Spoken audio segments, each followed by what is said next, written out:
संख्या 146 146 थी नमा। हार की जीत कहानी का सारांश। हार की जीत कहानी का नाम क्या है? हार की जीत। सुदर्शन हिंदी कहानीकारों में प्रमुख हैं। ఇంతకు ముందు మనం ప్రేమ్చంద్ కథ పరీక్ష చదువుకున్నాం కదా, ఇది సుదర్शन जी రాసిన కథ, सुदर्शन రాసిన కథ। हिंदी कहानी साहित्य के विकास में सुदर्शन का महत्वपूर्ण स्थान है। हिंदी कथा साहित्యంలో सुदर्शन की గొప్ప స్థానం ఉంది। हार की जीत उनकी पहली कहानी है। हार की जीत అనేది ఈయన యొక్క మొట్టమొదటి కథ। बाबा भारती एक साधु थे। बाबा भारती ఒక సాధు। वे सब कुछ त्याग कर गांव के बाहर एक मंदिर में रहते थे। అన్ని త్యజించి గ్రామం బయట ఒక గుడిలో ఉంటున్నారు। ఎవరైనా భారతి, ఎవరైనా బాబా భారతి, దీనికి ఏం ఆశలు లేవు, ఒక గుడిలో ఉన్నారంతే। उनके पास एक सुंदर घोड़ा था। కానీ ఆయన దగ్గర ఏముంది? ఒక అందమైన గుర్రం ఉంది। चाल में उसके जोड़ का घोड़ा उस प्रदेश में नहीं था। నిజంగా చెప్పాలి అంటే ఆ ప్రాంతంలో ఎక్కడ దానికి సరిపడా గుర్రం లేదు, దానికి సాటి లేదు। బాబా భారతి घोड़े से बहुत प्यार करते थे। గుర్రం అంటే చాలా ఇష్టం ఎవరికి? बाबा भारती। रोज शाम को घोड़े पर बैठकर 8-10 मील घूमते थे। రోజు సాయంత్రం గుర్రం మీద కూర్చుని 8-10 మైళ్ళు తిరుగుతూ ఉంటారు। घोड़े को लेकर वे फूले ना समाते थे। ఆ గుర్రాన్ని చూసి ఆనందాన్ని పట్టలేదు, హ్యాపీగా ఫీల్ అవుతూ ఉంటారు। घोड़े का नाम सुल्ताना था। घोड़े का नाम क्या था? साधु का नाम क्या था?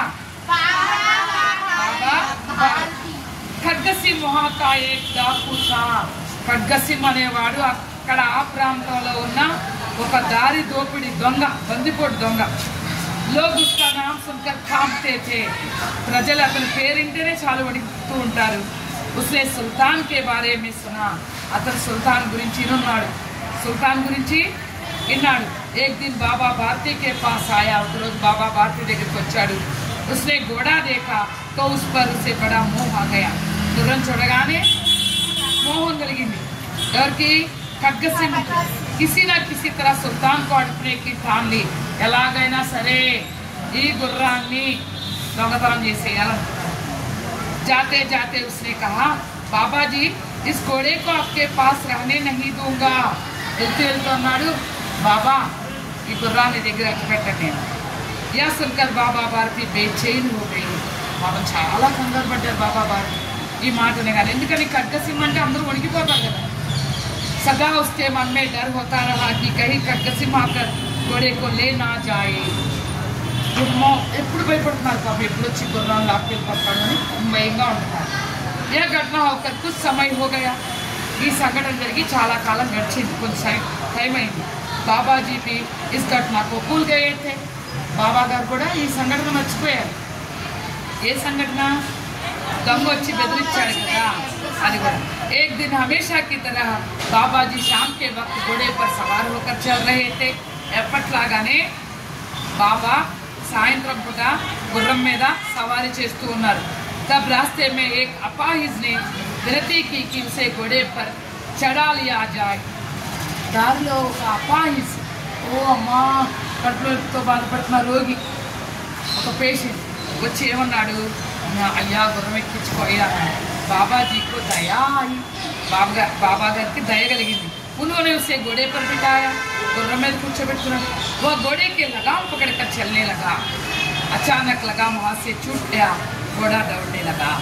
అతను గుర్రం కళ్ళు మాత్రం పట్టేసుకున్నాడు దొంగ। అతను దొంగ అనమాట, ఆ వేషంలో వచ్చాడు। పట్టుకుని అచానక్ लगाम वहाँ से छूट गया। అకస్మాత్తుగా కళ్ళు చేతిలోంచి వదిలి చేసుకుని घोड़ा दौड़ने लगा। గుర్రం పారిపోతుంది। वो अपाहिज ठीक से बैठ गया। అతను సరిగ్గా సరి చేసుకుని అప్పుడు దాకా రోజులాగా వేషం వస్తారు కదా, కరెక్ట్గా కూర్చున్నాడు। वो अपाहिज ఖడ్గసింహ था। वो अपाहिज कौन था? ఎవరో కాదు, ఖడ్గసింహ। उसने कहा, बाबा जी अब यह घोड़ा मेरा हो गया। बाबा जी ఈ గుర్రం నాదైపోయింది। కాతే కాతే वो चलने लगा। అలా అంటూ వెళ్ళిపోవడం మొదలెట్టాడు। बाबा भारती एक क्षण के लिए वाक रहे लेकिन तुरंत संभाल गए। ఒక క్షణం సంబల్ గए, ఒక క్షణం స్టన్ అయిపోయాడు। తిరిగి కోలుకున్నాడు.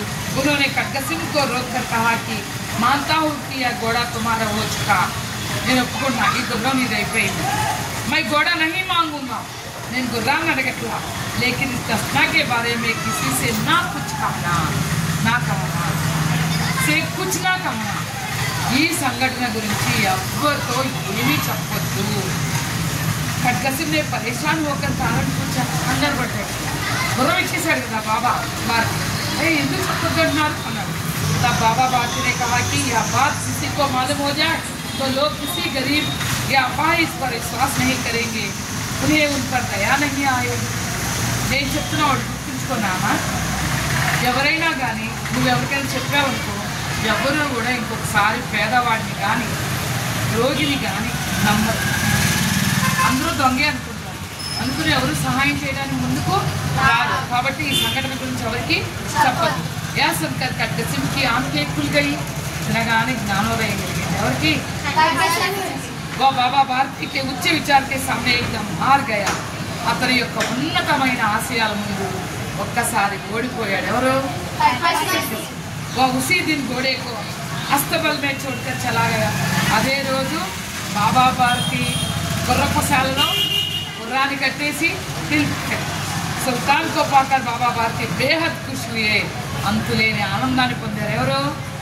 బాబా భారతి అంతులేని ఆనందాన్ని ఎవరిని చూసుకుని? సుల్తాన్.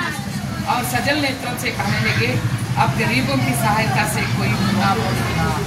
కళ్ళమ్మంత నీళ్లు కారితే అప్పుడు కళ్ళమ్మ నీళ్లు కారుతూ ఉండగా ఏమన్నాడు? ఇప్పుడు పేదవాళ్ళకి అందరూ సహాయం చేస్తారు, ఎవరు కూడా పేదవాళ్ళకి సహాయం చేయడానికి వెనకాడరు అని చెప్పి. హార్జీ జీత్ అంటే ఓడిపోయి గెలవాలి. అర్థమైందమ్మా? సమజ్ మే ఆయా బచ్చు. అచ్చా.